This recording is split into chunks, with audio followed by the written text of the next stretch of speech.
اللہ کے نبی نے ایک دعا مانگی ہے اور وہ دعا اللہ کے کلام میں ہے۔ رب السجن احب الی، جیل جانا مجھے زیادہ پسند ہے، مما یدعوننی الی، اس گناہ کی گندگی سے۔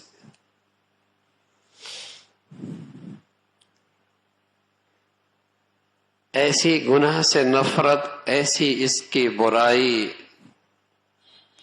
اور اس کے پیچھے تباہی اور بربادی کا یقین،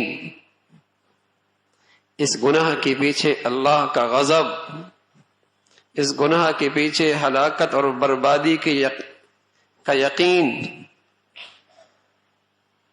یہ روشن دل رکھنے والا ایک نبی ہی کہہ سکتا ہے۔ روشن ضمیر، صاف دل، اسی کی بصیرت گناہ کی یہ ذلت دیکھ رہی ہے کہ گناہ کے پیچھے کیا ذلت اور رسوائی ہے۔ کہنے لگے رب السجن احب الی مما یدعوننی الی، اے اللہ اس گناہ سے بچا لے، اگر اس کی خاطر مجھے جیل جانا پڑے تو مجھے یہ پسند ہے، جیل جانا مجھے زیادہ پسند ہے۔ تاریک کوٹری، اور یہ بھی کوئی نہیں پتا کب تک یہ قید و بند کی صحبتیں برداشت کرنی پڑیں گی۔ اس لیے کہ بس اوقات میرے عزیزو، کوئی ایک گناہ اس پہ شرمندگی نہ ہو، بس اوقات وہ انسان اپنی پوری عاقبت برباد کر دیتا۔ کون سا گناہ موت کے وقت مصیبت بن کے آ جائے اور بغیر کلمے سے چلا جائے؟ کون سا گناہ؟ کس گناہ کے پیچھے کوئی ایسی مصیبت چھپی ہو کہ ساری زندگی کی نیکیاں صفر ہو جائیں؟ کون سا گناہ موت کے وقت آڑ بن جائے، زبان پہ کلمہ جاری نہ کرنے دے؟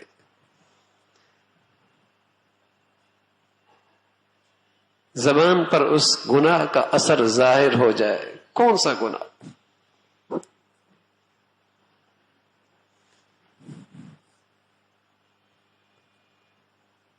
اس لیے حضرت عبداللہ ابن عباس رضی اللہ عنہ فرمایا کرتے تھے، اللہ کی نافرمانی کے پیچھے اللہ کا غضب چھپا ہوا کرتا۔ اللہ کی نافرمانی کے پیچھے اللہ کا غضب چھپا ہوا ہوتا ہے۔ ایسا شخص ہر وقت خطرے میں ہے کب اللہ کے غضب کے نشانہ بن جائے، کس وقت اللہ کے غضب کا نشانہ بن جائے، کہیں تماشا بن جائے، دنیا کے لیے تماشا بن جائے۔ واہ تھی، بڑی واہ تھی، دیر کہاں لگتی ہے تماشا بننے میں۔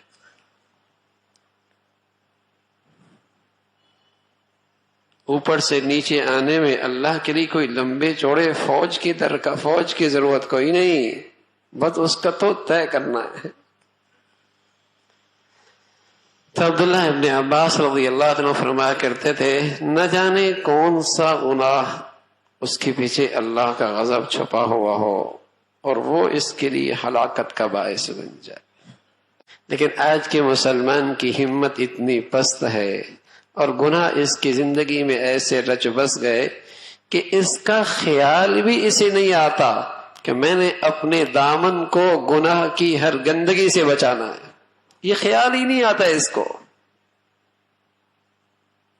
یہ طے ہی نہیں کرتا، یہ عزم ہی نہیں کرتا کہ میں نے اپنے دامن کو ہر گناہ کی گندگی سے بچانا ہے۔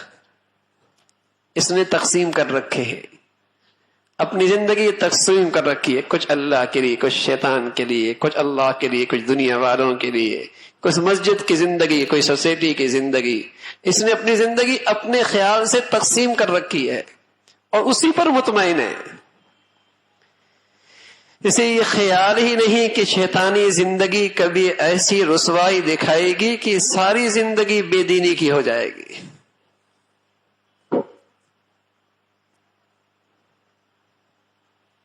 سارے نتیجہ صفر ہو جائے گا، اس لیے کہ ہر گناہ کے پیچھے اللہ کا غضب چھپا ہے۔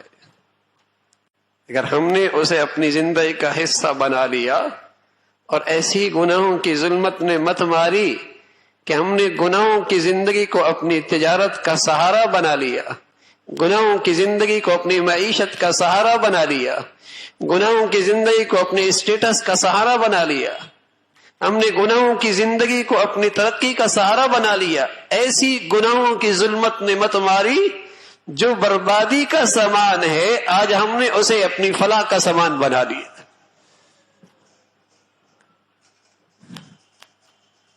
جس میں ہلاکت ہے اسی کو ہم نے اپنی نجات کا ذریعہ بنا دیا، جس میں پستی اور ذلت ہے اسی کو ہم نے اپنی کامیابی کی شاہراہ سمجھ دیا۔ ایسی گناہوں کی ظلمت نے مت ماری ہے۔ اللہ کی نافرمانی بہت بڑی احسان فراموشی ہے۔ کب تک گناہوں کی آگ میں جلتے رہیں گے میرے عزیزو؟ اس آگ کی تپش اس دنیا میں کم ہے، قسم خدا کی موت کی کڑواہٹ اس تپش سے بھی گناہگار کے لیے زیادہ ہے، اور قبر کی بربادی اس سے زیادہ ہے، اور کل کی آگ نار اللہ الموقدہ التی تطلع علی الافئدہ، وہ اللہ کی آگ ہے، وہ صرف جسموں تک بس نہیں ہوگی، وہ دلوں تک بھی چھو جائے گی، دلوں تک بھی وہ آگ پہنچ جائے گی۔ دنیا کی آگیں مٹی ڈالنے سے، پانی ڈالنے سے بجھ جایا کرتی ہے، وہ اللہ کی سلگائی آگ ہے، وہ نہیں بجھے گی۔ دنیا کی آگ بھی گناہوں کی شکل میں آدمی اس میں جل رہا ہے، اور موت کی کڑواہٹ اس گناہ کی نحوست سے اس سے بھی زیادہ تکلیف دہ ہوگی۔ اب علیہ الصلوۃ والسلام فرمایا کرتے تھے، اللہ کے مجرم کی سانس جس انداز سے نکلتی ہے، زمانہ دنیا والے دیکھ لیں اسے یوں بھی یارو مددگار چھوڑ کے بھاگ جائے، لیکن اللہ نے پردے میں رکھا ہے، اسے پتہ ہے جو اس سے بیت رہا ہے، جو اس سے گزر رہا ہے۔ پھر مثال دی، فرمایا باریک سا کپڑا، دوپٹہ اگر جھاڑیوں میں الجھ جائے اور پھر اسے کھینچ کر نکالا جائے، جیسے وہ دوپٹہ تار تار ہو جاتا ہے، ایسی جب اس کی روح نکلتی تو جسم اس کے ٹکڑے ٹکڑے تار تار ہو جاتا۔ اللہ حفاظت فرمائے، اللہ محفوظ فرمائے۔ جب زندگی میں گناہوں کی آگ میں جلتا ہے تو موت کی تلخی اس تپش سے بھی زیادہ، اس سے بھی زیادہ۔ تو میرے عزیزو، اللہ کی نافرمانی سے بچنے کا فیصلہ ہو،